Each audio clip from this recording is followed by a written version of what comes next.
let me be clear that legal writing, while it is quite different from other forms of writing that one may do, has several things in common with all types of good writing. And that is, legal writing ought to be clear. Legal writing ought to take into account who the audience is. Legal writing ought to be good legal writing, that is, ought to be mindful of what the purpose of the document is. Legal writing ought to have a very clear style that is tailored to what you're trying to do with the document. So when we're thinking about legal writing, I think it's most important to remember that as lawyers, we are writing on behalf of our client. And so, because we're doing this in a representational quality, that is, we are the spokesperson for our clients, whoever our client is. That could be the client, could be a government, it could be a corporation, it could be a regular individual, it could be a person who is indigent and who has no other form of representation. It doesn't really matter who the client is. What we know that in all legal writing, we are trying to convey the client's viewpoint to an audience. And that audience is very, very often, and I think in almost in all cases, that audience is often a court or a decision maker of some sort, whether it's a judge or whether it's a magistrate or whether it is we're trying to convince some other form of tribunal. Legal writing is very much persuasive writing because we are trying to persuade someone, again, very often the judge, that our client is in the right or our client has a valid claim. And the way we do that is very often, although we see courtroom drama very often, much of what legal work is writing. We write what we call motions, we write what we call pleadings, we write briefs, we write an enormous amount in law. And all of that writing, I would say, is designed to advance the claims of our client.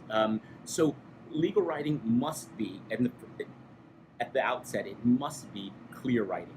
Every word should be chosen carefully. You choose your words carefully because you are trying to advance the claims or the case of your client. So it is important to be clear.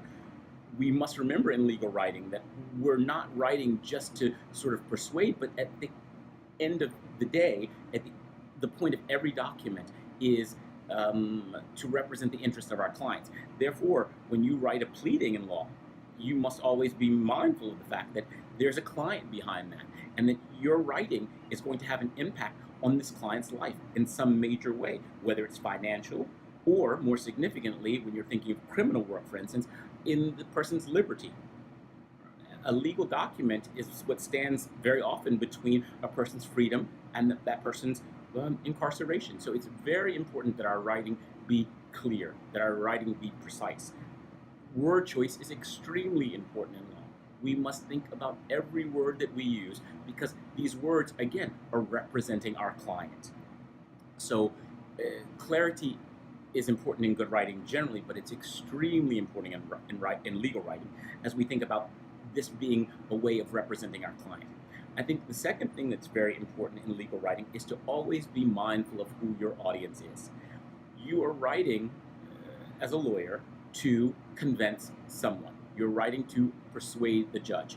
We call a lot of our work in law, we call it motions work, right? We write motions. We're asking the court to move in a certain way. We're trying to move the court to do a certain thing for our client. So you must be mindful that you're writing in a way that ought to persuade the reader. Our reader is very often a judge or a decision maker of some sort. So legal writing is not only clear, but it's also persuasive. That means you are trying to persuade someone that your client has a valid claim, or that your client is in the right, that your client is not guilty, that your client does not owe this money. Whatever the claim may be, we are trying to persuade a decision maker of the validity of our client's arguments. So our writing is clear, our writing is persuasive, and when I say persuasive, that is, it is also supported by evidence. It is not persuasive because we wish you to believe this certain thing and you should take my word for it.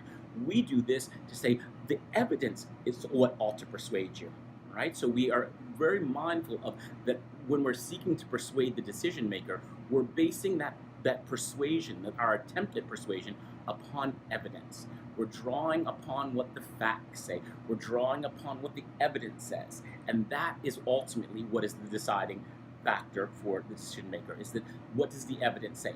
Our job is to contextualize, to put that evidence in some sort of context that is meaningful to the decision maker and that is seen in the light that is most positive for our client.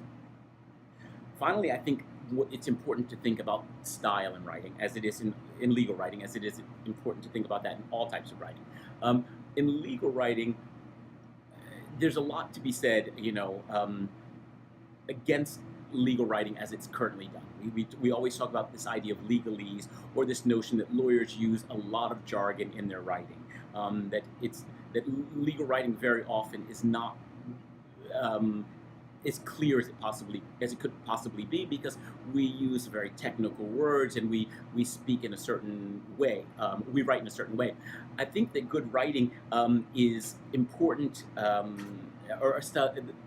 paying attention to style is very important in legal writing, because what legal writing should be is it should be stylistically free of jargon. It should be clear. It should be accessible. A judge should be able to read the argument very clearly, but good legal writing should be accessible to a layperson as well, right? So it should be able stylistically to transcend all sort of levels. It should be persuasive to a judge, but it should be persuasive to your mother. It should be persuasive to a friend. So it should be clear. It should be free of excessive technical terms. It should be ultimately a document that is going to persuade someone in a clear and evidence-based way that my client should win this case.